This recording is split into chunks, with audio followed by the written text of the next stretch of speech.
Hello everyone, Unknown Reefer here again, bringing you a fish review here today for, well, it's nice and convenient, for this silver belly wrasse that I have in my tank.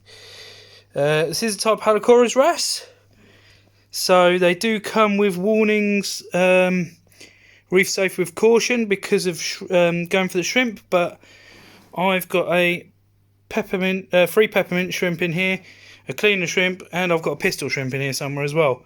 Hasn't gone near them. It's quite a cool character. It's always out. Coming out to the glass because it thinks I'm going to feed him. Always out and about. Very, very colourful fish. I mean, I don't know if it will show up on video, but it's actually, if I can focus, it's actually got some really nice colouring down the side of its face. I got this because I was going to go and get another type of wrasse, a nice purple coloured wrasse. But that one was sold out, and I got this one. I must admit, when I got it, I was like, oh, it's a cool wrasse, but I'm not sure about how colourful it is, because I've got the fox face, which is hiding, which is a nice bit of yellow in the tank. However, the yellow on this wrasse is unbelievable.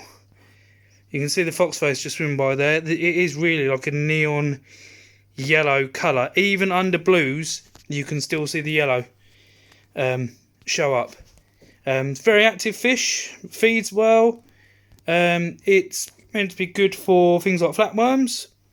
I did have some flatworms around the base of this trachea, which no matter how many times I took it out and dipped it and cleaned it, they always seem to come back.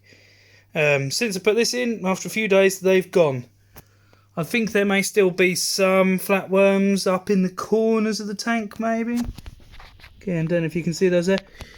But they don't seem to go near any coral or bother anything.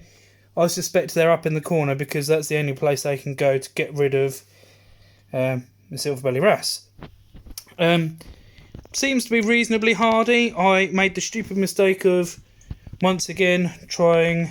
Well, I'd had a powder blue before, which was a disaster.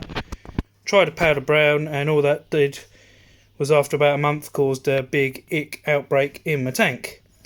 But luckily enough, this wrasse made it. In fact, the only fish I lost was a dwarf parrot, which I have said some wrasses and dwarf parrots seem to be a little bit more finicky about water conditions or anything wrong.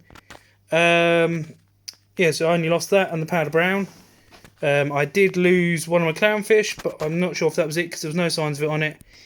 But that died as well. But my own stupid mistake for trying a powder brown. It looked good in the shop, looked in really good nick, but they are just hives for ick. Once it died off, within about 3 days, all the ick was gone from this tank. Well, not gone, obviously, it's still in the sandbed, but no signs of it on the fish. So this one didn't even show any signs of ick at all. One thing I will say about these is you can do things to spook them and they will hide.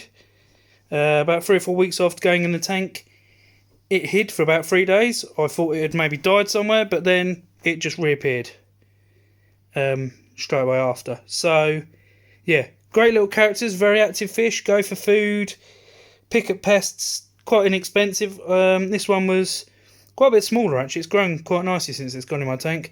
I think it was like £30. At my local fish shop, which I'm sure there'll be some differences for your local shops, but not the most expensive fish in the hobby.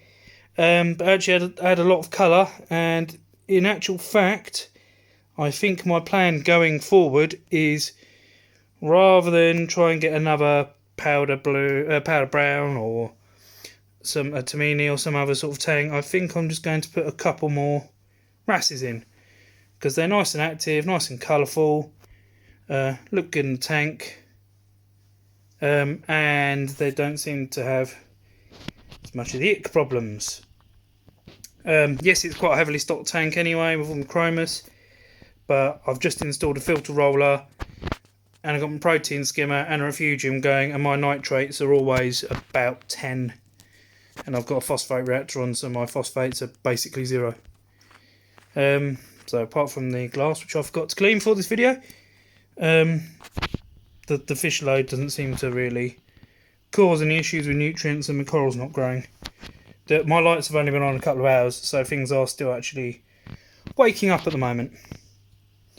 But there you go, that's my review and a bit of babbling for the silver belly wrasse. Highly recommend this fish. Thanks a lot.